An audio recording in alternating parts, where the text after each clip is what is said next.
Hello ভাই বাবিরা, welcome to another brand new video. তো সুখবর, ঢাকা ক্যাপিটালসের থিম সং আসতেছে। হ্যাঁ, শাকিব খান যে বিপিএল এর দল কিনছে, সেই ঢাকা ক্যাপিটালসেরই থিম সং আসতেছে। তবে শোনা যেতেছে এখানে 15 জনেরও মতো নায়িকা এখানে ডান্স করবে। তো তারা কারা? তারা হইতে পারে বিদ্যা সিনহা মিম, পরিমণি, পূজাচেরি, দিঘি, এই ধরনের অনেক সুপারস্টার নায়িকাই কিন্তু এই ঢাকা ক্যাপিটালসের থিম সঙ্গে থাকতে পারে।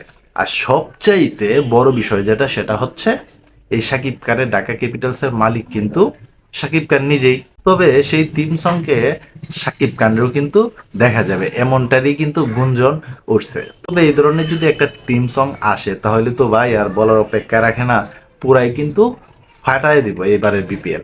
আর এবারের বিপিএল কিন্তু অনেক জমজমাট হবে। এমনকি এবারের বিপিএল এ কিন্তু তিনটা কনসার্ট হইতেছে, সিলেট, চিটাগং, ঢাকা। তো অলরেডি দুইটা কনসার্ট কিন্তু শেষ হয়ে গেছে, ঢাকা এবং সিলেট, বাকি আছে শুধু চিটাগং। তো এবারের বিপিএল নিয়ে যে মানুষের মধ্যে উন্মাদনা দেখা যাইতেছে, গত যে কয়টা বিপিএল গেছে সবচাইতে বেশি এবারের বিপিএল নিয়ে মানুষের আগ্রহ দেখা যাচ্ছে, এটা কিন্তু প্রত্যাশিত। আর তার চেয়েও বড় কথা, ইন্ডিয়াতে যেমন আইপিএল এ কলকাতা নাইট রাইডার্সের মালিক হচ্ছে শাহরুখ খান, ঠিক তেমনি ঢাকা ক্যাপিটালসের মালিক হচ্ছে শাকিব খান। এই প্রথম শাকিব খান বিপিএল এর দল কিনছে। শুধু শাকিব খান প্রথম না, এই বিপিএল হিস্ট্রিতে এখন পর্যন্ত চলচ্চিত্র অঙ্গনের কোনো একজন মানুষ এই প্রথম বিপিএল এর দল কিনছে।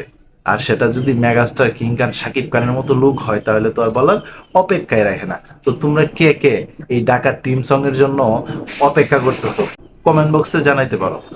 তো কেমন হবে না হবে সেটা ভিডিওটা দেখার পরেই বুঝে যাবে। তো এই ছিল এখনকার মতো ভিডিও। তো সবাই ভালো থাকবা, সুস্থ থাকবা, কাছে মানুষটা ভালো রাখবা। ধন্যবাদ সবাইকে।